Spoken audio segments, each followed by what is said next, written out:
On April 2, 2025, President Donald Trump announced a 25% tariff on all imported automobiles, effective immediately. The aim was to shield American car manufacturers and boost local jobs. This move was part of a broader strategy of imposing reciprocal tariffs. The auto tariffs followed similar measures on goods from Colombia, Mexico, Canada, and China. The abruptness of the announcement caught many off guard. Vehicles already en route to U.S. ports suddenly became much more expensive. The lack of a phase-in period was particularly disruptive. Strategic decisions made months or years prior were instantly undermined.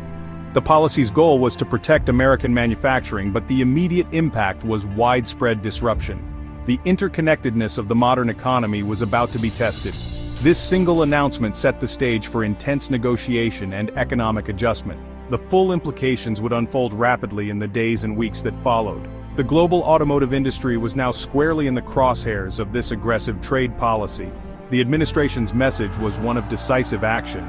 For the industry, it felt like a sudden jarring stop.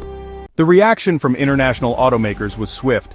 Audi halted all vehicle imports to the US, affecting popular models like the A4 and A6. Thousands of vehicles in transit were left in limbo. Jaguar Land Rover suspended all American deliveries for April. Stellantis paused production at facilities in Canada and Mexico, impacting American workers. Even boutique brands like Aston Martin suspended shipments. Automakers needed to assess the new financial landscape. The immediate cessation of imports underscored the gravity of the situation. Companies opted to pause and re-evaluate their strategies. This created an instant vacuum in the supply of many popular imported vehicles. The decisions made by Audi, JLR, Stellantis, and Aston Martin signaled significant disruption. The industry braced for further impacts as the full consequences of the tariffs began to unfold. Automakers were not willing to absorb such a large, unexpected cost. The U.S. auto market faced a period of significant uncertainty.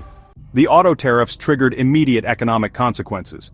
U.S. ports became scenes of congestion and confusion. Thousands of imported vehicles sat idle, creating logistical bottlenecks. Port authorities struggled to manage the backlog. The tariffs posed a direct threat to American jobs. Stellantis's production pause affected around 900 American workers. Porsche announced impending job cuts, citing the tariffs as a factor. Consumers were set to feel the pinch as automakers raised prices. Volkswagen and Ferrari confirmed plans to increase prices on affected models. The Federal Reserve discussed the inflationary pressures these tariffs might create. Economists warned of wider negative consequences, including increased costs for businesses and a slowdown in economic growth. The tariffs, intended to protect, could ultimately harm the American economy.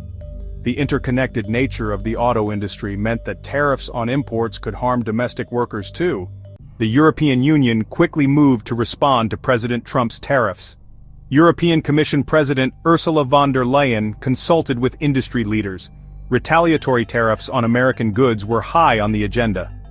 The European Automobile Manufacturers Association urged Trump to reconsider. President Trump threatened a 50% tariff on all EU imports but later delayed it. The EU agreed to fast-track trade negotiations with the US. These talks aimed to resolve disputes across several key sectors, including automobiles. The automotive industry adopted a cautious stance. Companies delayed major investment decisions due to the uncertain trade environment. The tariffs marked a significant disruption to global trade dynamics. Companies like Audi reassessed their U.S. operations. Market volatility increased, and business confidence was shaken.